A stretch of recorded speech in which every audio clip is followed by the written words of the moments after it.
నమస్కారం ఘంటారావానికి స్వాగతం. ముందుగా ప్రధాన అంశాలు.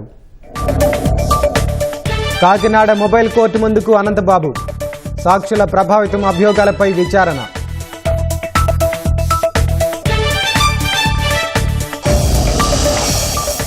పులివెందుల పిఎస్లో సజ్జల భార్గవరెడ్డి విచారణ. అసభ్య పోస్టులపై ప్రశ్నిస్తున్న డీఎస్పీ సైబర్ క్రైమ్ టీం.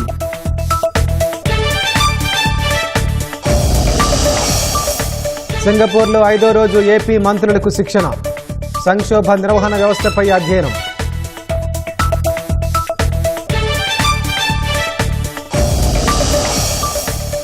మంగళగిరిలో కొలువుదీరిన ఏగల్ టీం. హెడ్ క్వార్టర్ కార్యాలయం ప్రారంభించిన డీజీపీ హరీష్ కుమార్ గుప్తా.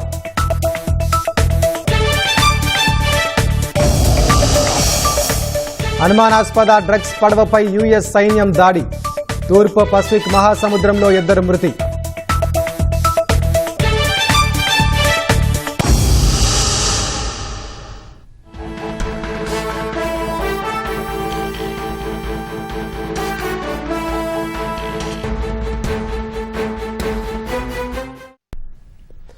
తాజా అంశాన్ని చూస్తున్నాం. వైసీపీ ఎమ్మెల్సీ అనంతబాబును కాకినాడలోని మొబైల్ కోర్టులో పోలీసులు హాజరుపరిచారు.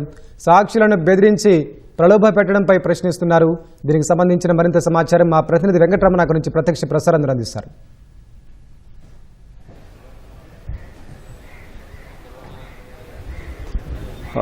Thank you Venkatesh. తన వద్ద పనిచేసే డ్రైవర్ వీధి సుబ్రహ్మణ్యాన్ని అత్యంత కిరాతకంగా హత్య చేసినటువంటి అభియోగాలపై అరెస్ట్ అయినటువంటి వైసీపీ ఎమ్మెల్సీ అనంతబాబును పోలీసులు అరెస్టు చేశారు. ఈ కేసులో సాక్షులను ప్రలోభ పెట్టడం, అలాగే చంపుతామని వచ్చినటువంటి ఫిర్యాదులపై పోలీసులు నిన్న రాజమహేంద్రవరంలో న్యాయస్థానానికి హాజరైనటువంటి సందర్భంలో వైసీపీ ఎమ్మెల్సీ అనంతబాబును అరెస్టు చేశారు. అక్కడి నుంచి నేరుగా కాకినాడలో ఉన్నటువంటి సర్పవరం పోలీస్ స్టేషన్కు నిన్న తరలించడం జరిగింది. నిన్నటి నుంచి కూడా సర్పవరం పోలీస్ స్టేషన్లో ఉంచి అతని నుంచి ఇది ప్రలోభ పెట్టడం, అలాగే చంపుతామని బెదిరించినటువంటి అంశాలపై పోలీసులు మొత్తం విచారణ కూడా జరగడం. ప్రస్తుతం కొద్దిసేపటి క్రితమే అక్కడ పోలీస్ స్టేషన్ నుంచి కాకినాడలో ఉన్నటువంటి హాస్పిటల్కు తీసుకువచ్చి సమగ్రంగా వైద్య పరీక్ష నిర్వహించారు. అనంతరం ప్రస్తుతం కాకినాడలో ఉన్నటువంటి మొబైల్ కోర్టు వద్ద మనం ఉన్నాం. ఇక మొబైల్ కోర్టులో వైసీపీ ఎమ్మెల్సీ అనంతబాబును న్యాయమూర్తి ముందు ప్రవేశపెట్టారు. ప్రస్తుతం లోపల కోర్టు హాల్ లోపల ప్రస్తుతం వాదనలు కొనసాగుతూ ఉన్నాయి. దీనికి సంబంధించి అనంతబాబుపై నమోదైనటువంటి ఫిర్యాదులు ఏవైతే ఉన్నాయో వాటికి సంబంధించి పోలీసులు రిమాండ్ రిపోర్ట్ కూడా సిద్ధం చేశారు. అతన్ని అరెస్ట్ చేసేందుకు గల కారణాలు చేస్తూ వారిని విచారించాల్సి ఉన్నందున రిమాండ్ ఇవ్వాలని చెప్పేసి పోలీసుల తరపున న్యాయవాదులు న్యాయమూర్తిని కోరుతున్నారు. అదే సమయంలో అనంతబాబు తరపు ఉన్నటువంటి న్యాయవాదులు కూడా వారి తరపు వాదనను వినిపిస్తూ ఉన్నారు. తమకు ఏ తప్పు తెలియదని చెప్పేసి అనంతబాబు కొద్దిసేపటి కదా మీడియాతో మాట్లాడి చెప్పడం జరిగింది. ఇదే అంశాన్ని వారు న్యాయమూర్తి ముందు ప్రస్తావిస్తున్నారు. మొత్తంగా ఇప్పటికే కేసు నమోదైనటువంటి పరిస్థితుల్లో బాధితులు స్వయంగా ఎవరినైతే 4 సాక్షుల్ని ప్రభావితం చేసి చంపుతామని బెదిరించినటువంటి ఫిర్యాదు చేసిన నేపథ్యంలో వాటన్నిటిపై సంబంధించి కూలంకషంగా పూర్తి స్థాయిలో ఆధారాలను సేకరించినటువంటి పోలీసులు సమగ్రంగా రిమాండ్ రిపోర్ట్ను కూడా సిద్ధం చేశారు. ఎమ్మెల్సీ అనంతబాబు A1గా ఉన్నారు, A2 వారి భార్య లక్ష్మీదుర్గా ఉన్నారు. వీరికి సంబంధించి వారి ఈ పాత్రలో ఎంత ఉంది, వాళ్ళని బెదిరించడంలో వీరి పాత్ర ఏంటి, ఎలా బెదిరించినటువంటి విషయంపై కీలకమైనటువంటి సాక్ష్యాలను కూడా సిద్ధం చేసి వాటికి సంబంధించిన ఆధారాలతో సహా రిమాండ్ రిపోర్టు సిద్ధం చేశారు. ప్రస్తుతం న్యాయమూర్తి ముందు ఆ రిమాండ్ రిపోర్టు ఉంచి దానికి సంబంధించి రిమాండ్ విధించాల్సిన అవసరాన్ని వారు తెలియజేస్తున్నారు. చూస్తే కనుక ఈ కేసు చాలా కీలకమైనదని చెప్పుకోవచ్చు. ఈ కేసు విచారణలో ఉండగానే సాక్షులను ప్రభావితం చేయడం, అదేవిధంగా వారిని చంపుతామని బెదిరించినటువంటి పరిస్థితుల్లో సర్పవరం పోలీస్ స్టేషన్లో కేసు నమోదైంది. ఈ నెల 20న కేసు నమోదు కాగా 21వ తారీఖు నుంచి వైసీపీ ఎమ్మెల్సీ అనంతబాబు అజ్ఞాతంలోకి వెళ్ళిపోయారు. తదనంతరం నిన్న రాజమహేంద్రవరం కోర్టులో ఈ విచారణ సందర్భంగా హాజరవ్వడం జరిగింది. హాజరైన సందర్భంలోనే పోలీసులు అత్యంత నాటకీయ పరిణామాల మధ్య వారిని అరెస్ట్ చేసి కాకినాడకు తరలించడం జరిగింది. సర్పవరం పోలీస్ స్టేషన్లో నిన్న పొద్దుపోయే వరకు కూడా అనంతబాబును విచారించడం జరిగింది. పోలీసులు మొత్తంగా ఎందువల్ల సాక్షులను బెదిరించాల్సి వచ్చింది అనే విషయంపై సమగ్రంగా ఆరా తీశారు. మొత్తంగా 30 ప్రశ్నలను సంధించారు. వాటిలో సమాధానాలు కోరగా వేటికి కూడా సమాధానం లేవు. కేవలం 5 ప్రశ్నలు మాత్రం అతి సంక్షిప్తంగా ఏమాత్రం సంబంధం లేనటువంటి పొంతన లేని సమాధానాలు ఇచ్చినట్టుగా మనకు తెలుస్తోంది. వీటితో వారి నుంచి ఎలాంటి సమాచారం కూడా రావట్లేదని చెప్పేసి తెలుస్తోంది. దీనికి సంబంధించి అంటే సాక్షులను ప్రలోభ పెట్టడం, చంపుతామని బెదిరించినటువంటి పరిస్థితుల్లో అందులో ఈ కేసులో అనంతబాబు సంబంధించినటువంటి అనుచరులు కొంతమంది ఉండడం, అలాగే రౌడీ షెట్టర్ కూడా వారిని సాక్షులను బెదిరించాలన్నటువంటి ఫిర్యాదులు వచ్చినటువంటి నేపథ్యంలో వారికి సంబంధించినటువంటి అన్ని ఆధారాలను పోలీసులు కూడా సిద్ధం చేసి దీనికి సంబంధించిన నివేదికలు కూడా సిద్ధం చేసేటువంటి ప్రయత్నం చేశారు. అయితే అనంతబాబు సహకరించని కారణంగా వీటికి సంబంధించి ఇంకా మరింత ఈ అంశంలో విచారించాల్సి ఉన్న దృష్ట్యా వెంటనే కస్టడీ కూడా ఇవ్వాలని చెప్పేసి కోరన్నట్టుగా తెలుస్తుంది. ప్రస్తుతం అయితే రిమాండ్ సంబంధించి 14 రోజులు రిమాండ్ ఇవ్వాలని చెప్పేసి పోలీసుల తరపు పబ్లిక్ ప్రాసిక్యూటర్ న్యాయమూర్తి ముందు వారి వాదనను వినిపిస్తూ ఉన్నారు. అదే సమయంలో దీన్ని కస్టడీకి కూడా ఇస్తే పూర్తి స్థాయిలో ఈ కేసులో బెదిరింపులు అలాగే ప్రలోభ పెట్టినటువంటి నేపథ్యంలో చాలా సీరియస్ కేసు కాబట్టి చాలా తొందరగా విచారించి నిందితులు ఎవరైతే ఉన్నారో వారికి శిక్ష పడాల్సిన అవసరం ఉంది కాబట్టి సత్వరమే కస్టడీ కూడా ఇవ్వాల్సిన అవసరం ఉందని చెప్పేసి పోలీసులు న్యాయమూర్తి ముందు కోరుతున్నారు. అది మరికొద్ది సేపట్లోనే ఈ సంబంధించినటువంటి రిమాండ్ విషయంలో స్పష్టత రానుంది. తదనంతరం రాజమండ్రిలో ఉన్నటువంటి సెంట్రల్ జైలుకు తరలించే అవకాశం ఉన్నట్టుగా పోలీసులు భావిస్తున్నారు. దీనికి సంబంధించి ఇటు కాకినాడ అలాగే రాజమహేంద్రవరం పరిసర ప్రాంతాల్లో మొత్తంగా కూడా పటిష్టమైనటువంటి బందోబస్తు కూడా ఏర్పాటు చేశారు.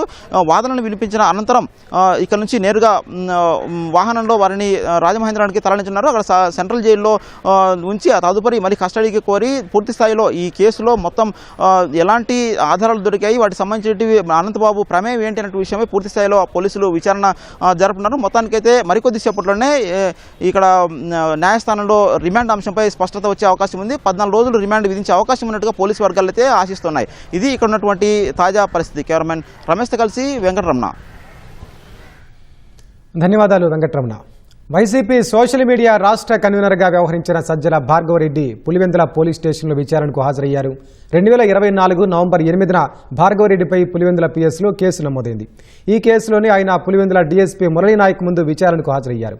చంద్రబాబు, లోకేష్, పవన్తో పాటు వారి కుటుంబ సభ్యులపై అసభ్యకర పోస్టులు పెట్టారని వర్రా రవీందర్ రెడ్డి, సజ్జల భార్గవరెడ్డి, అర్జున్ రెడ్డిపై కేసు నమోదైంది. 2022 నుంచి టీడీపీ నాయకులే లక్ష్యంగా సజ్జల భార్గవరెడ్డి పోస్టులు పెట్టించినట్లుగా ఆరోపణలున్నాయి. తాడేపల్లి ఐకాన్ బిల్డింగ్ కేంద్రంగా 130 మంది కన్వీనర్లతో పోస్టులు పెట్టించినట్లు పోలీసులకు ఫిర్యాదులు అందాయి. వర్రా రవీందర్ రెడ్డితో విస్తృతంగా అసభ్యకర పోస్టులు పెట్టించినట్లు పోలీసులు గుర్తించారు. షర్మిల, సునీత, విజయమ్మ పైన సజ్జల భార్గవరెడ్డి పోస్టులు పెట్టించినట్లు ఫిర్యాదులు వచ్చాయి. ఈ కేసులోనే సజ్జల భార్గవరెడ్డిని డీఎస్పీ ఆధ్వర్యంలోని బృందం, సైబర్ క్రైమ్ అధికారులు విచారిస్తున్నారు. సింగపూర్లో మంత్రుల పర్యటన 5వ రోజు కొనసాగుతోంది. సంక్షోభ నిర్వహణ వ్యవస్థ గురించి మంత్రుల బృందం అధ్యయనం చేస్తున్నారు.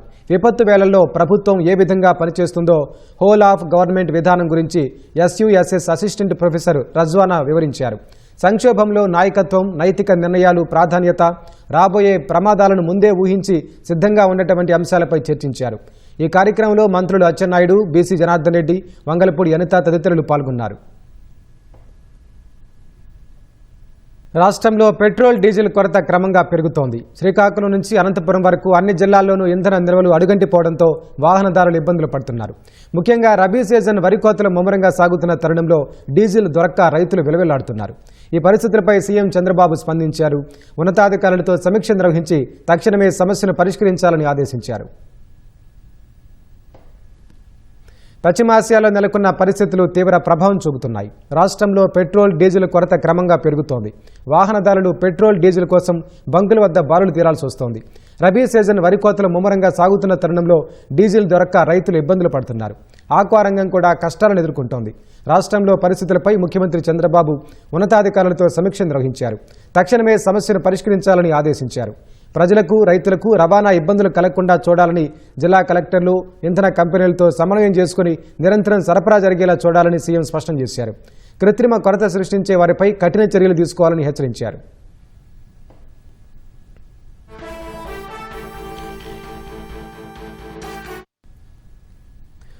సీఎం ఆదేశాలతో హుటాహుటిన స్పందించిన అధికారులు ఇంధన సరఫరాపై పెట్రోలియం డీలర్స్ అసోసియేషన్తో ఫోన్లో చర్చలు జరిపారు. రాష్ట్ర వ్యాప్తంగా వందలాది బంకులు డ్రైఅవుట్ స్థితికి చేరుకోవడంతో పౌర సరఫరాల శాఖ అధికారులు సివిల్ సప్లైస్ కమిషనర్ స్వయంగా రంగంలోకి దిగి పరిస్థితి పర్యవేక్షిస్తున్నారు. తక్షణం స్టాక్ లేని బంకుల వివరాలు అందించాలని పెట్రోలియం డీలర్స్ అసోసియేషన్ కోరారు. స్టాక్ సమస్య ఉంటే తక్షణం టోల్ ఫ్రీ నెంబర్ 1967కు కాల్ చేసి వివరాలు నమోదు చేయాలని పౌర సరఫరాల శాఖ కమిషనర్ ఆదేశించారు. పాత బకాయిలు చెల్లిస్తేనే కొత్త స్టాక్ ఇస్తామన్న కంపెనీల మొండి వైఖరి వల్లే తాము ఇబ్బందుల్లో పడ్డామని డీలర్లు చెబుతున్నారు. ఇవాళ రేపు ఇంధనం సరఫరా చేస్తే గండం నుంచి గట్టెక్కొచ్చని డీలర్లు తమ పరిస్థితిని ఉన్నతాధికారుల దృష్టికి తీసుకొచ్చారు.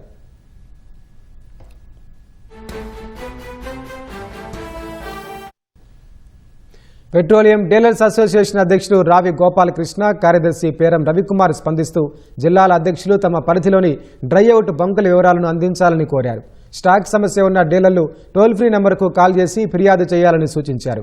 ప్రస్తుతం కొండపల్లి వంటి ప్రధాన టెర్మినల్స్ వద్ద ట్యాంకర్లు బార్లు తీరాయి. కంపెనీల నుంచి క్లియరెన్స్ రాగానే జిల్లాలకు సరఫరా పెరిగే అవకాశం కనిపిస్తోంది. వినియోగదారులు ఆందోళన చెందొద్దని అధికారులు కోరుతున్నారు. అనంతపురం జిల్లా తాడిపత్రిలో పెట్రోల్ డీజిల్ కొరతతో వాహనదారులు ఇబ్బందులకు గురవుతున్నారు. పట్టణంలోని పలు బంకుల వద్ద నో స్టాక్ బోర్డులు దర్శనమిస్తున్నాయి. కొన్ని బంకుల్లో అరకొరగా పెట్రోల్ సరఫరా చేస్తున్నారు. దీంతో గంటల తరబడి వేచి చూడాల్సి వస్తోందని వాహనదారులు ఆందోళన వ్యక్తం చేస్తున్నారు.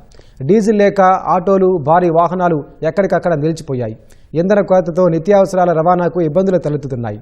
అధికారులు స్పందించి తక్షణం డీజిల్, పెట్రోల్ అందుబాటులోకి తేవాలని వాహనదారులు, ఆటో డ్రైవర్లు కోరుతున్నారు.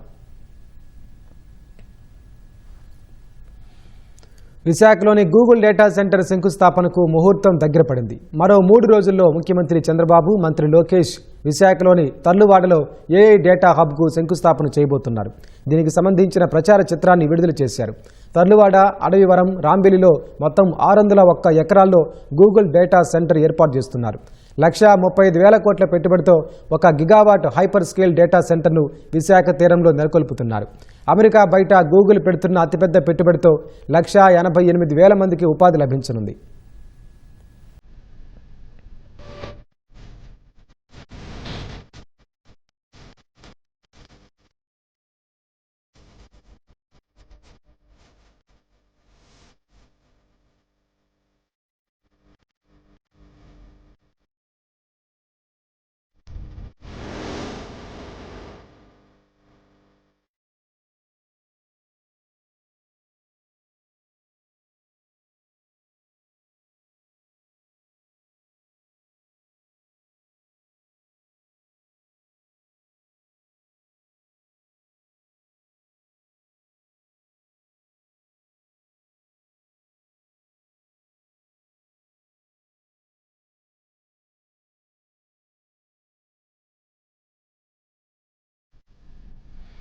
ఎన్టీఆర్ జిల్లా పెనుగంచిప్రోలు మండల వ్యవసాయ అధికారి రామసుబ్బారెడ్డిపై వైసీపీ నేత మల్లవరపు వేలాద్రి బూతు పురాణంతో రెచ్చిపోయారు.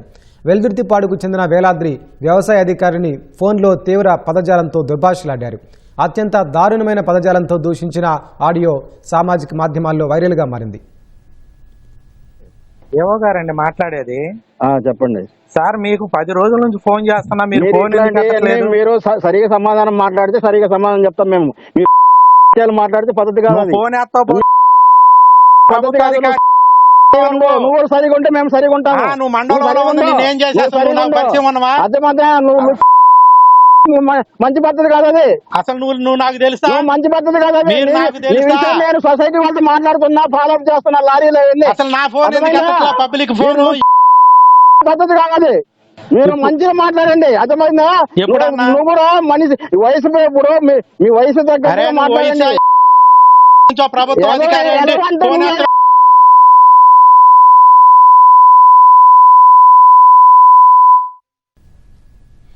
విదేశాల్లో ఉద్యోగాలు ఇప్పిస్తామంటూ అమాయకుల నుంచి నగదు వసూలు చేస్తున్న ఖిలాడిపై పల్నాడు జిల్లా మాచవరంలో పోలీసులు కేసు నమోదు చేశారు.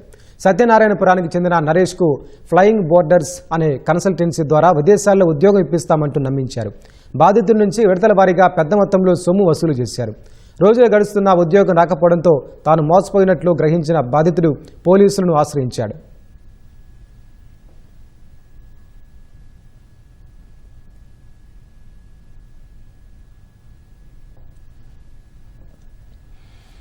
దారి పొడవునా గోతులు, ఆ గుంతలను తప్పించేలోపే మరో ప్రమాదం ముప్పు. ఎగసిపడే దుమ్ము కళ్ళల్లో కమ్మేసి ఎదురుగా వచ్చే వాహనాలు కనిపించిన దుస్థితి. దారి దాటేలోపు అడుగడుగునా గండమే. రహదారి ఛిద్రమై నరకానికి నకలుగా మారి వాహనదారుల సహనాన్ని పరీక్షిస్తోంది. ఒళ్ళు హోనమై కోసాలు కదులుతున్నాయి. వాహనాల పార్టీలుడి షెడ్డుకు పోతున్నాయి. ప్రభుత్వాలు మారుతున్న ఈ 15 కిలోమీటర్ల మార్గానికి మాత్రం మోక్షం లభించడం లేదు. నెల్లూరు జిల్లాలోని డేగపూడి సైదాపురం రోడ్డు దుస్థితిపై ETV ground report.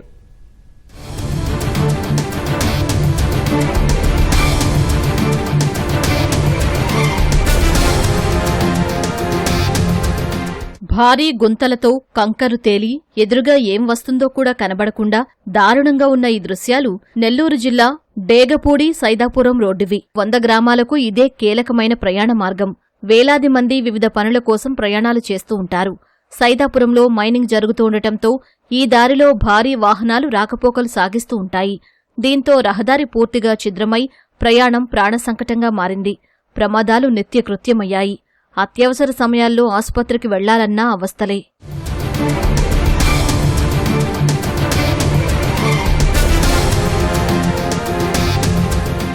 Tummala Talupur, Kalichedu, Turimerla, Utukuru రోడ్లన్నింటిదీ ఇదే దుస్థితి. గుంతల రోడ్డుపైకి రావాలంటే వాహనదారులు వణుకుతున్నారు. ఆర్టీసీ బస్సులు తిప్పడానికి డ్రైవర్లు ధైర్యం చేయడం లేదు. రోడ్డుపై ఇనుపచువ్వలు పైకి లేచి టైర్లు పంక్చరై వాహనాలు రిపేర్లవుతున్నాయి. డేగపూడి నుంచి గూడూరు దాకా డబల్ రోడ్ చేసి ఎంత ఇబ్బందిగా ఉందంటే అస్సలు ఈ రూట్ మీదకి రావాలంటే చాలా భయంకరంగా ఉంది. మా పరిస్థితి ఎట్టుందంటే నడిచిపోయేది మేలు అనిపిస్తుంది. వాహనాలు అయితే తిరగలేకపోతున్నాం. రోడ్లు చాలా ఇబ్బందిగా ఉంది. లోడ్లు పోతుంటే ఒకసారి నట్టు పడిపోయింది. చాలా ఇబ్బందిగా ఉంది. చాలా సంవత్సరాల నుంచి 20 సంవత్సరాల చెట్నే ఉంది ఇది రోడ్డు. ఎవరు దీని సైజు చూసేవాళ్ళు పడుచుకునేవాళ్ళు లేరు. ఇక్కడ రోడ్డు మరీ ఇబ్బందికరంగా ఉంది. ఇటీవల ఊటుకూరు దగ్గర ఒక అతను టైర్ కింద పడి కూడా చనిపోయాడు. ప్రయాణికులకి మేము తోలేదానికి చాలా ఇబ్బందికరంగా ఉంది. ఇప్పటికి రోడ్లు ఎట్లా ఉన్నాయి, 20 సంవత్సరాలు ఇట్లా ఉన్నాయి. మరి ఘోరంగా నడుములు పోతున్నాయి, బస్సులు సిడ్డు అవుతున్నాయి. త్వరగా రోడ్లు వేయమని కోరుతున్నాం సార్. 20 ఏళ్లుగా సైదాపురం రహదారి దుస్థితి అధ్వాన్నంగానే ఉంది. ప్రభుత్వాలు మారినప్పుడల్లా టెండర్లు వేయడం, రద్దు చేయడం పరిపాటిగా మారింది. రోడ్డు పునరుద్ధరణకు కేంద్ర ప్రభుత్వం సీఆర్ఐఎఫ్ నిధులు మంజూరు చేసింది. 45 కోట్ల వ్యయంతో 2022 నవంబర్ 18న శిలాఫలకం వేసినా పనులు ప్రారంభం కాలేదు. 2023లో కలిచేడు వద్ద మరోసారి వైసీపీ నేతలు శంకుస్థాపన చేసి చేతులెత్తేశారు. ఊటుకూరు, తురిమెర్ల వద్ద అక్కడక్కడా సిమెంటు రోడ్లు వేసినా ఇంకా 15 కిలోమీటర్ల మేర రోడ్డు గుంతలమయంగానే ఉంది. పోనీ కూటమి ప్రభుత్వంలోనైనా మంచి రోజులు వస్తాయనుకుంటే నిరాశే మిగులుతోందని ప్రజలు ఆవేదన వ్యక్తం చేస్తున్నారు. గుంతలు పడేసి 7 ఇయర్స్ నుంచి అసలు పట్టించుకోవట్లేదండి. ఎమ్మెల్యే గారికి చెప్పాము, కలెక్టర్ గారికి అర్జీలు ఇచ్చాము, ఎవరో ఏం పట్టించుకోవట్లేదు.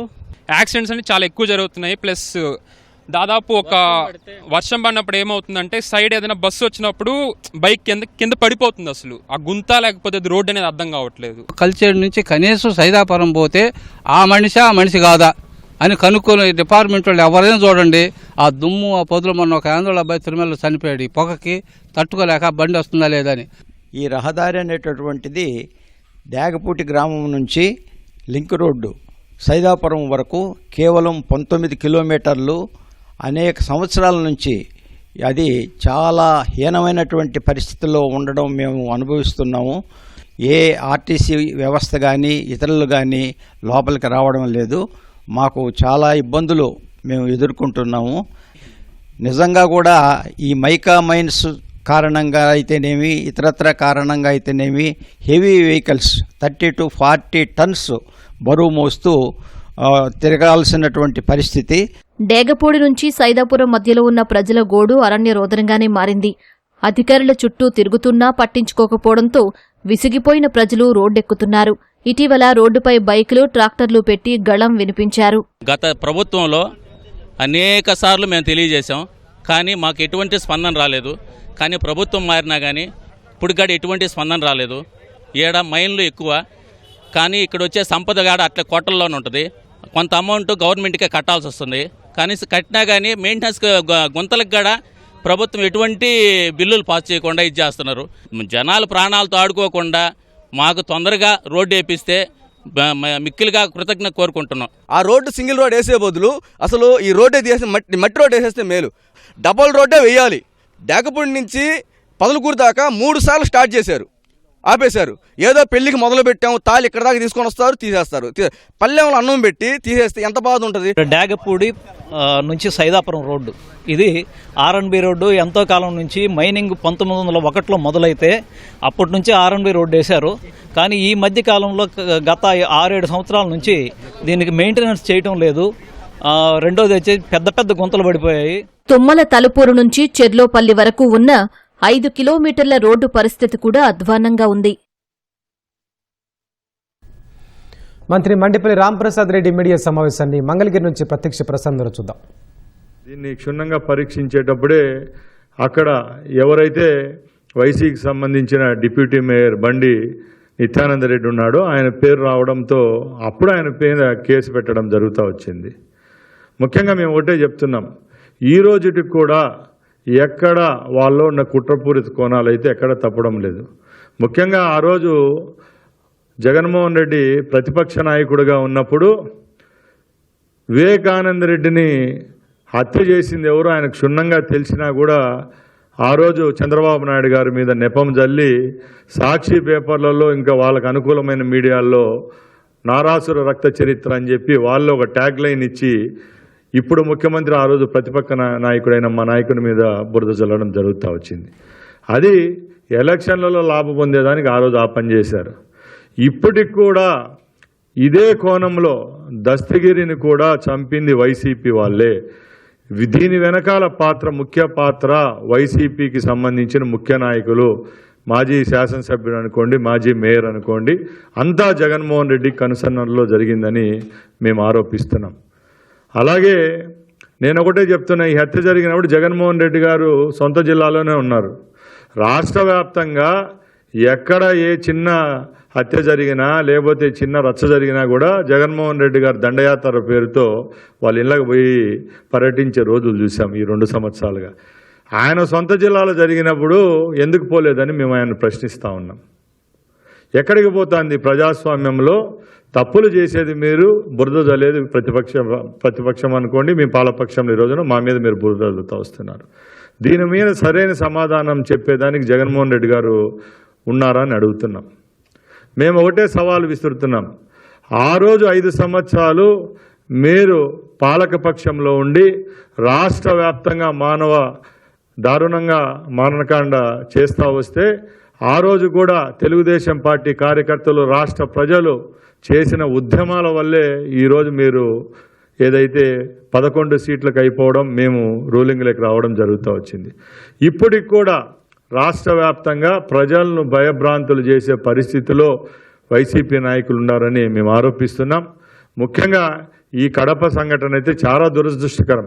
ఎందుకంటే మీరే సంఘ విద్రోహ శక్తులను ప్రోత్సహిస్తారు, మీరే వాళ్ళని పట్టుకొని సెటిల్మెంట్లు చేస్తారు, మీరే వాళ్ళు చనిపోయిన తర్వాత మీరే చంపించి ఎదుటి పార్టీ మీద బురద జల్లే పరిస్థితి ఉంది తప్పక ఎక్కడ మీలో చిత్తశుద్ధి, నిజాయితీ లేదని చెప్పి మేము చెప్తా ఉన్నాం. అలాగే ఈ సంఘటన విషయానికి వస్తే దస్తగిరి యొక్క పూర్వాపరాలు తీయండి. ఇప్పుడు ఎక్కడైతే ఒక ప్యాలెస్ కట్టి ఇవ్వడం జరిగింది రవీంద్రనాథ్ రెడ్డి గారికి, ఆ ప్యాలెస్ కూడా ఎక్కడుంది, ఎవరు నిధులతో కట్టించారు, ఏ సెటిల్మెంట్లో వచ్చిన డబ్బు కట్టించారో మీ దగ్గర సమాధానం చెప్పేదానికి ధైర్యం ఉందని మేము అడుగుతున్నాం. ఇదే దస్తగిరి పేరుతో అతను మర్డర్ అయిన తర్వాత సుమారుగా 100లాది కంప్లైంట్లు కడప పోలీస్ స్టేషన్లో వస్తూ ఉన్నాయి. మేము ఒకటే చెప్తున్నాం, ఈ ప్రభుత్వం చిత్తశుద్ధిగా ఇన్వెస్టిగేషన్ చేస్తుంది. దీనికి కారకులైన బామర్దులైనా కానీ వాళ్ళ యొక్క ముఖ్య అనుచరులను ఎవరినైనా కూడా బొక్కలో నుంచి తీసుకొని వచ్చి లోపలేసేదానికి ప్రభుత్వం పనిచేస్తుందని సభాముఖంగా తెలియజేసుకుంటున్నాం. నేర సామ్రాజ్యాలు స్థాపించడం, దాన్ని ముందుకు తీసుకొని పోవడం కేవలం జగన్మోహన్ రెడ్డి గారికే చెల్లుతుందని చెప్పి నేను తెలియజేసుకుంటున్నా. ముఖ్యంగా ఈ సంఘటన జరిగిన తర్వాత కడపలో ఒక భయం అనేది స్టార్ట్ అయింది వైసీపీ వాళ్ళల్లో. మనము తప్పులు చేస్తున్నాం, పోలీసులు ఉదాసీనంగా ఉండేవాళ్ళు గత ప్రభుత్వంలో. ఈ ప్రభుత్వంలో ఈ తప్పు జరిగిన నిమిషాల్లోనే మా స్థానిక పోలీసులు, ఎస్పీ స్పందించడంతోనే ఈ కేసు యొక్క పురోగతి చెందుతూ వచ్చింది. ఈరోజు మేము ఒకటే చెప్తున్నాం, ఏవైతే ఆధారు దస్తగిరి కుటుంబానికి సంబంధించి వాళ్ళ ఇంట్లో దొరికిన పేపర్లే బహిర్గతం చేస్తాం. తప్పకుండా ఎవరైతే ఈ కేసులో నిందితులు ఉంటారో వాళ్ళను ఊచలు లెక్క పెట్టే విధంగా ఈరోజు మా ప్రభుత్వం పనిచేస్తుందని తెలియజేసుకుంటూ, అలాగే ఎవరి యొక్క భూములు లాక్కున్నారో వాళ్లకు ఆ భూములు అందే విధంగా ఈ ప్రభుత్వం, చంద్రబాబు నాయుడు గారి ప్రభుత్వం చర్యలు తీసుకుంటుందని నేను తెలియజేసుకుంటున్నా. తెలంగాణ రాజకీయ యవనికపై కొత్త పార్టీ ఆవిర్భవించింది. తెలంగాణ రాష్ట్ర సేన టీఆర్ఎస్ పేరుతో కల్వకుంట్ల కవిత నూతన రాజకీయ పార్టీని ప్రకటించారు. మేడ్చల్ జిల్లా మునిరాబాద్లో ఏర్పాటు చేసిన భారీ సభలో పార్టీ పేరును ఆమె వెల్లడించారు. అనంతరం కార్యకర్తలను ఉద్దేశించి ప్రసంగించారు. కాలరాత్రిలో కాగడాలాగా తెలంగాణ జాగృతి ఉద్యమకారులకు వెలుగునిచ్చిందని కవిత చెప్పారు. తెలంగాణ సమాజానికి జాగృతి కాంతి రేఖగా మారిందని పేర్కొన్నారు. ఏ కలలతో తెలంగాణ తెచ్చుకున్నామో అవి నిజం కాలేదని దుయ్యబట్టారు. కేసీఆర్ సారథ్యంలో తెలంగాణ ఉద్యమ రథం దారి తప్పిందన్న కవిత, కాంగ్రెస్ కూడా కేసీఆర్ మార్గంలోనే నడుస్తోందని మండిపడ్డారు. కాంగ్రెస్, బీజేపీ తీరును తప్పుపట్టారు. ఈ మేరకు తెలంగాణలో నవయుగం రాబోతోందన్న కవిత పాంచజన్యం పేరుతో 5 సూత్రాలను ప్రకటించారు. కష్టపడి సాధించుకున్నటువంటి ఈ రాష్ట్రంలో మరి ఒక నూతన రాజకీయ శక్తిగా రాబోతా ఉన్నామని చెప్పినాం. మన పార్టీ పేరు చెప్పాలా? రెడీయా? టిఆర్ఎస్. జై తెలంగాణ! జై టిఆర్ఎస్! జై తెలంగాణ! జై తెలంగాణ! జై తెలంగాణ! తెలంగాణ రాష్ట్ర సేన! జై తెలంగాణ రాష్ట్ర సేన! జై తెలంగాణ రాష్ట్ర సేన! నేను కూడా బీఆర్ఎస్ అప్పుడున్న టిఆర్ఎస్ కి నేను కూడా నా రక్తాన్ని, నా చెమటని, నా సమయాన్ని కుటుంబంతో, పిల్లలతో గడపాల్సిన టైంలో టిఆర్ఎస్ పార్టీ బలోపేతానికి పనిచేసిన వ్యక్తిని నేను కూడా. ఆనాటి కేసీఆర్ వేరు, ఇప్పటి కేసీఆర్ వేరు. ఆనాటి కేసీఆర్కి తెలంగాణలో చేనేత కార్మికులు చచ్చిపోతుంటే భిక్షాటన చేసిన కేసీఆర్ ఆనాటి కేసీఆర్. ఇయాలటి కేసీఆర్ మారిన మనిషి, మర మనిషి, మన మనిషి కాదు. ఏమైంది ఇయాలటి కేసీఆర్కి? హైడ్రాల ఇల్లు కూలిపోతుంటే అరుస్తున్నారు, అన్నా ఎక్కడున్నావు రా, వచ్చిండ్రా? రాలే. వెలుగుమట్ల ఇల్లు కూలితే వచ్చిండ్రా? రైతులకు వర్ష బీభత్సమయ్యి మొత్తం పొలాలు మునిగిపోతే వచ్చిండ్రా? చేవెళ్ళ దగ్గర బస్ యాక్సిడెంట్ అయితే వచ్చిండ్రా?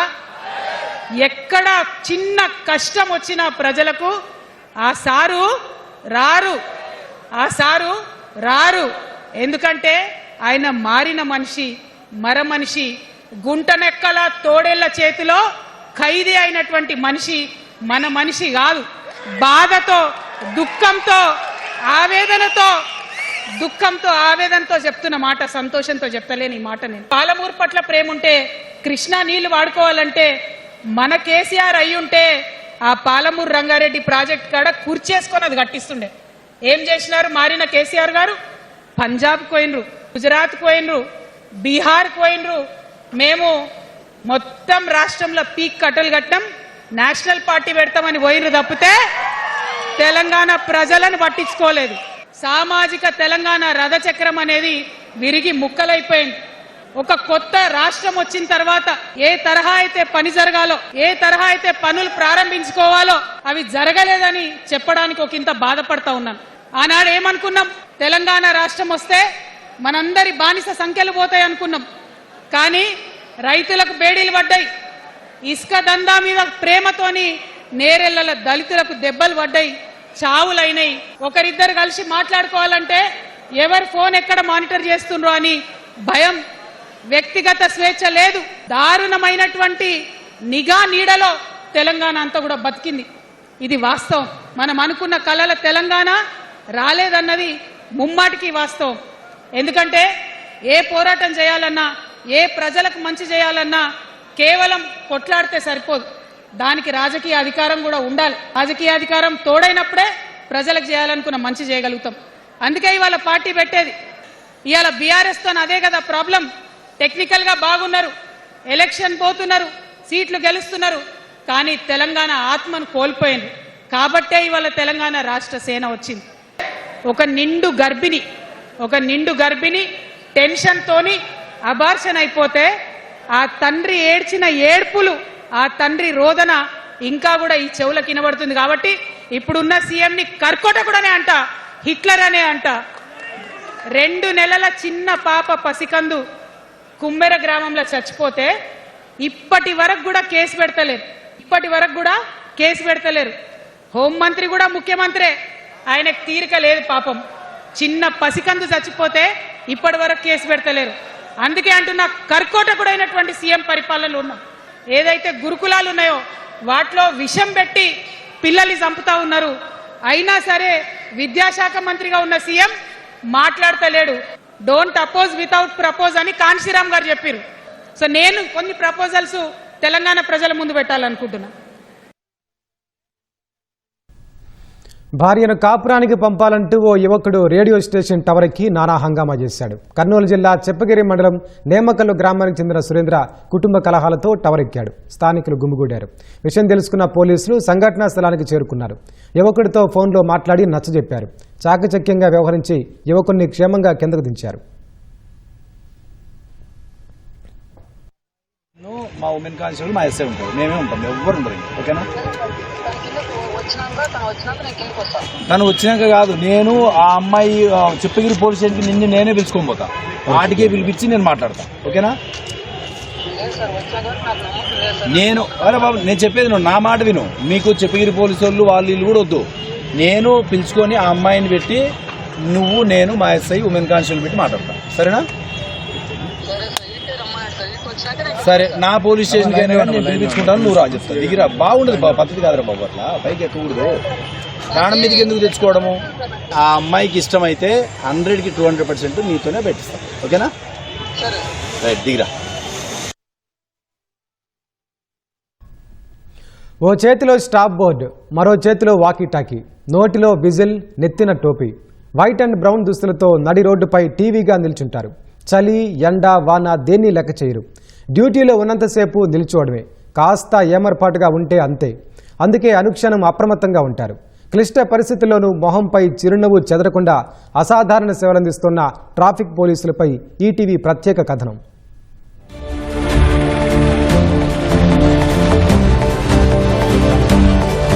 చెవులు చిల్లు పడేలా రణగొణ ధ్వనులు, కమ్మేసే దుమ్ము ధూళి, వాహనాల నుంచి వెలువడే ప్రమాదకర రసాయనాలు,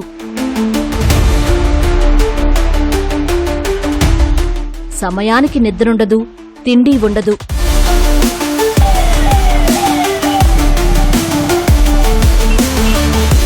కాళ్లు లాగుతున్నా గంటల తరబడి నిల్చోవడమే. ఎండకు ఎండుతూ, వానకు తడుస్తూ, చలికి వణుకుతూ, ఇది ట్రాఫిక్ కానిస్టేబుళ్ల రోజువారీ జీవితం. కాసేపు ఎండలో ఉంటేనే సొమ్మసిల్లి పడిపోతాం. అలాంటిది వీరు మాత్రం గంటల తరబడి నిల్చునే ఉంటారు. చెమటలు చిందినా, నీరసం ఆవహిస్తున్నా వెనకడుగు వేయని వీరులు. గడ్డకట్టే చలిలోనూ, మండే ఎండల్లోనూ, జడివానలోనూ విధి నిర్వహణ యజ్ఞాన్ని ఎంతో బాధ్యతగా నిర్వర్తిస్తారు. హారన్ల హోరు, వాహనాల నుంచి వెలువడే కార్బన్ డయాక్సైడ్, కార్బన్ మోనాక్సైడ్ వంటి హానికరమైన పొగల్ని తట్టుకుంటారు. అప్రమత్తంగా ఉంటూ 4 వైపుల నుంచి వచ్చే వాహనాల ప్రవాహాన్ని సమన్వయం చేస్తారు. ప్రతి ఒక్కరూ సురక్షితంగా గమ్యానికి చేరేలా దారి చూపుతారు ఈ ట్రాఫిక్ నేస్తాలు.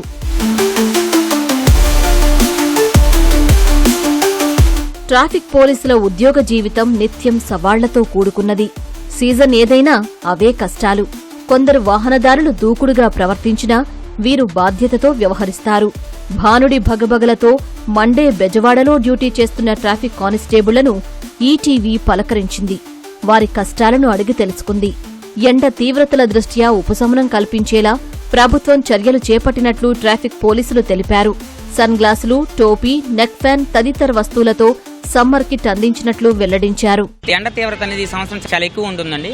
మాకు సమ్మర్ కిట్లు కూడా పంపిణీ చేయబడింది మా ట్రాఫిక్ విధుల నియంత్రణకై. ఆ సమ్మర్ కిట్ లో భాగంగా cooling specs, water bottles, neck band, ఓఆర్ఎస్లు, ఎలక్ట్రాల్లు అన్ని కూడా సప్లై చేయబడింది. దీనికి తగ్గట్టుగా మేము కూడా డిహైడ్రేట్ అవ్వకుండా తరచుగా వాటర్ తాగుతున్నాం. నెక్స్ట్ ఓఆర్ఎస్ తీసుకుంటామండి. ఆ ట్రాఫిక్ కిట్ లో ప్రతి మనిషి కూడా సమ్మర్ గగుల్స్ అనేది ఇవ్వడం జరిగింది. మిగతా అందులో నాప్కిన్స్ గానీ ఇతర ఫ్యాన్ కూడా ఒకటి, నక్క ఫ్యాన్ కూడా ఒకటి ఇవ్వడం జరిగింది. ఇవన్నీ కూడా సిబ్బంది ధరిస్తూ తగిన జాగ్రత్తలు తీసుకోమని కూడా మేము మా యొక్క సిబ్బందికి చెప్తూ మేము కూడా అన్ని పాటిస్తూ కూడా డ్యూటీ చేయడం అనేది జరుగుతుంది.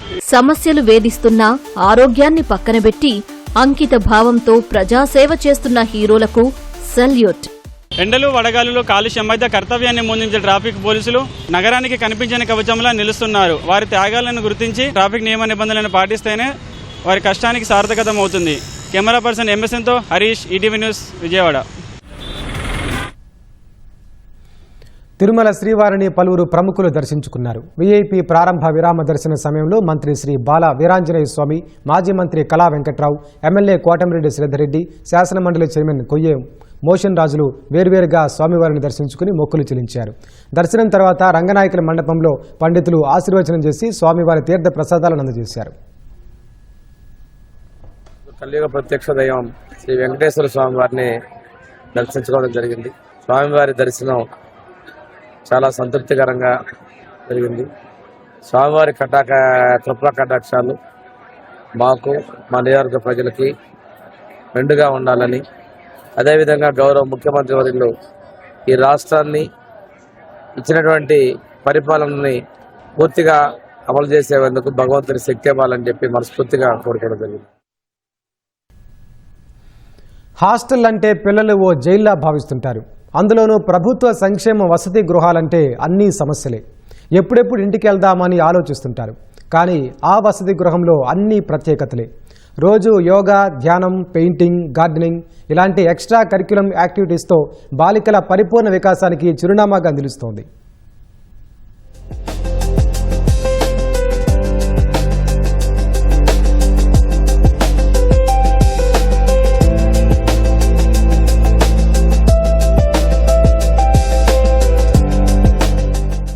ఈ పూల మొక్కలు, కళాకృతులు చూసి ఇదెవరిదో అందమైన గృహం అనుకుంటున్నారా?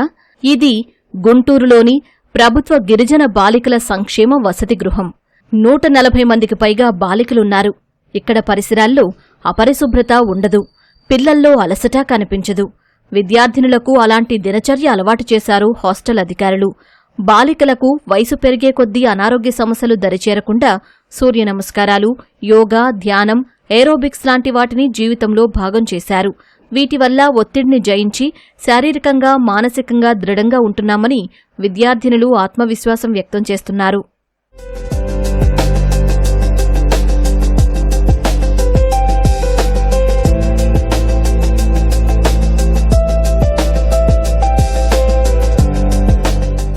నేను ఇక్కడ జాయిన్ అయ్యి 2 years అవుతుంది. నేను 1 year నుంచి కూడా యోగా చేస్తున్నాను. నేను చేసేటప్పుడు పోయిన సంవత్సరం కంటే ఈ సంవత్సరం నేను బాగా చదువుకుంటున్నాను. నా బాడీ అంతా ఫ్రీ అవుతుంది, మైండ్ పీస్ఫుల్గా ఉంటుంది. 4 years అవుతుంది వచ్చి. స్పోర్ట్స్కి వెళ్తాను, గేమ్స్ ఆడతాను. మా మేడం బాగా చూసుకుంటారు. వెళ్తుంటే బాడీ మొత్తం బాగానే ఉంది సార్. మేము రోజు స్పోర్ట్స్కి వెళ్తుంటే ఆరోగ్యంగా ఉంటున్నాం. ఈ చేయకపోతే ఏదోలాగా అనిపిస్తుంది. రోజు చేస్తుంటే చదువుకోవడానికి బ్రెయిన్ ఫ్రెష్గా ఉంటుంది. మేము జూనియర్స్ కూడా నేర్పిస్తుంటాము. పద్మాసనం నాకు బాగా నచ్చిన ఆసనం సార్. పొద్దున్న 5:30 నుంచి 6 వరకు చేస్తాం సార్. మేడం చాలా కల్చరల్ యాక్టివిటీస్ చేపిస్తారు. హాస్టల్లో మొక్కలు నాటిపిస్తారు. ప్రతి 3వ శనివారం అప్పుడు సాసా డే అని పెడతారు. బాలికలు చదువుతో పాటు పెయింటింగ్, పేపర్ ఆర్ట్ వంటి సృజనాత్మకతతో రాణించేలా ప్రత్యేక శ్రద్ధ తీసుకుంటున్నారు హాస్టల్ వెల్ఫేర్ ఆఫీసర్ హిమశిల్ప. వ్యర్థాలతో వస్తువులు తయారు చేస్తున్నారు. పాత పేపర్లతో బ్యాగులు, ఫోటో ఫ్రేములు, ఫ్లవర్ వైజ్లు, వాడేసిన ప్లాస్టిక్ వాటర్ బాటిల్స్తో కుండీలు, పెన్ స్టాండ్లు తయారు చేయడంపై విద్యార్థినులకు శిక్షణ ఇప్పిస్తున్నారు. పిల్లలను స్వశక్తితో ఎదిగేలా తీర్చిదిద్దుతున్నామంటున్నారు హిమశిల్ప.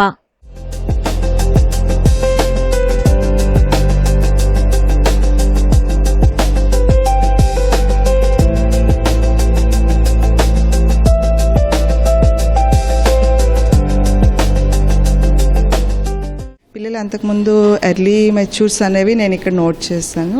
దాని తర్వాత 1 year అంటే నేను వచ్చి ఒక 3.5 years అవుతుంది. ఒక 1 year వెయిట్ చేసి మేము కంటిన్యూషను చిన్న పిల్లల్లో మేము అది ట్రై చేస్తామని అంటే ఎక్కువ ఫిజికల్ యాక్టివిటీస్ చేయటం మూలన సో వాళ్ళ టైమింగ్ అనేది కొంచెం బెటర్ అయింది.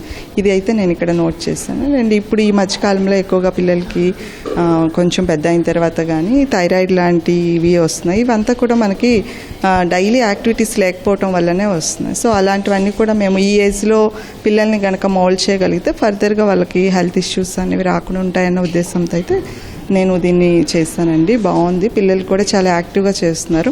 Painting, art, craft and ear rings, jewellery making ఇలాంటి ఐటమ్స్ అన్నీ నేర్పించాము. చాలా బాగా నేర్చుకున్నారు. అండ్ ఫర్దర్గా వాళ్ళు ఎప్పుడైనా చదువు కంటిన్యూ చేయలేని పక్షంలో అండ్ వాళ్ళకి అవి సొంతంగా వాళ్ళు స్టార్ట్ చేసుకుని వాళ్ళ కాళ్ళ మీద వాళ్ళు నిలబడడానికి యూజ్ అవుతుంది.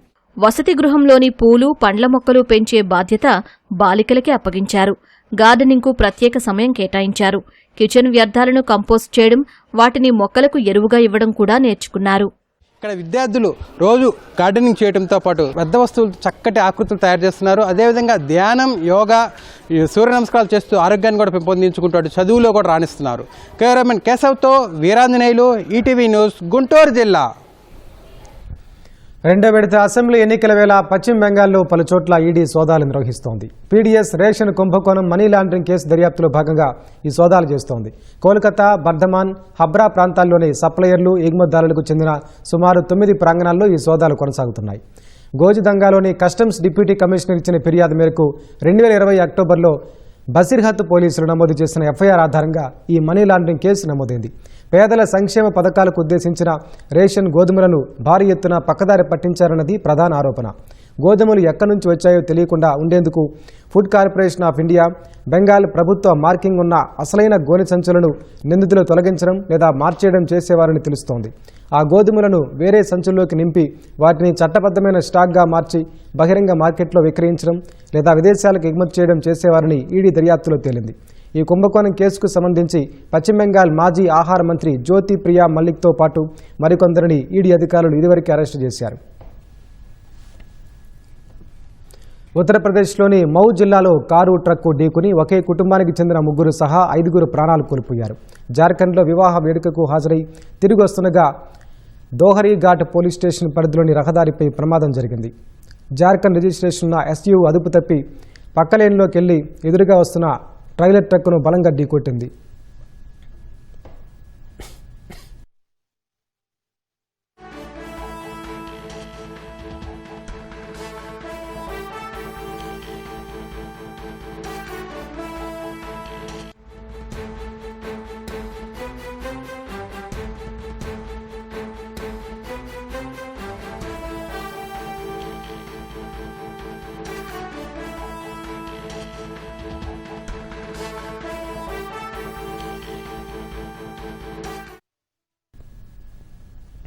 రాజస్థాన్ నీమ్రాలోని ఓ స్క్రాప్ గోదాంలో జరిగిన అగ్ని ప్రమాదంలో 4 ప్రాణాలు కోల్పోయారు. పలువురు గాయపడ్డారు. మృతుల్లో 2 కూలీలు, 2 బాలికలు ఉన్నారు. కోట్పుత్లి పరిధిలో ఉన్న ఓ స్క్రాప్ గోదాంలో నిన్న సాయంత్రం భారీ అగ్ని ప్రమాదం సంభవించింది. సమాచారం అందగా ఘటనా స్థలానికి చేరుకున్న అగ్నిమాపక సిబ్బంది తీవ్రంగా యత్నించి మంటలను అదుపులోకి తీసుకొచ్చారు. అయితే అప్పటికే మంటల్లో చిక్కుకొని 4 సజీవ దహనమయ్యారు. క్షతగాత్రులను సమీపంలోని ఆసుపత్రికి తరలించారు. ఈ ఘటనపై పోలీసులు కేసు నమోదు చేసి దర్యాప్తు చేస్తున్నారు. తూర్పు పసిఫిక్ మహాసముద్రంలో అనుమానాస్పద డ్రగ్స్ పడవపై అమెరికా సైన్యం దాడి చేసింది. ఈ ఘటనలో 2 ప్రాణాలు కోల్పోయారు. ఈ దాడికి సంబంధించిన దృశ్యాలను యుఎస్ సదరన్ కమాండ్ ఎక్స్లో పోస్ట్ చేసింది. అందులో నీటిలో తేలియాడుతున్న ఒక పడవ పేలుడు దాటికి పూర్తిగా మంటల్లో కాలిపోతున్నట్టు ఉంది. స్మగ్లింగ్ మార్గాల్లో వెళ్తున్న డ్రగ్స్ సరఫరాదారులనే తాము లక్ష్యంగా చేసుకున్నట్లు అమెరికా సైన్యం స్పష్టం చేసింది. లాటిన్ అమెరికా జలాల్లో డ్రగ్స్ రవాణా చేస్తున్నట్లు ఆరోపణలున్న నౌకలను పేల్చివేసేందుకు ట్రంప్ యంత్రాంగం చేపట్టిన ఆపరేషన్ సెప్టెంబర్ నుంచి కొనసాగుతోంది. కరేబియన్ సముద్రంలోనూ దాడులు జరుపుతోంది. ఈ దాడుల్లో ఇప్పటి వరకు 183 మంది ప్రాణాలు కోల్పోయారు. అయితే పేల్చివేసిన నౌకలు డ్రగ్స్ను రవాణా చేస్తున్నాయనడానికి అమెరికా సైన్యం ఇప్పటి వరకు ఎలాంటి నిర్దిష్టమైన ఆధారాలను సమర్పించలేదు.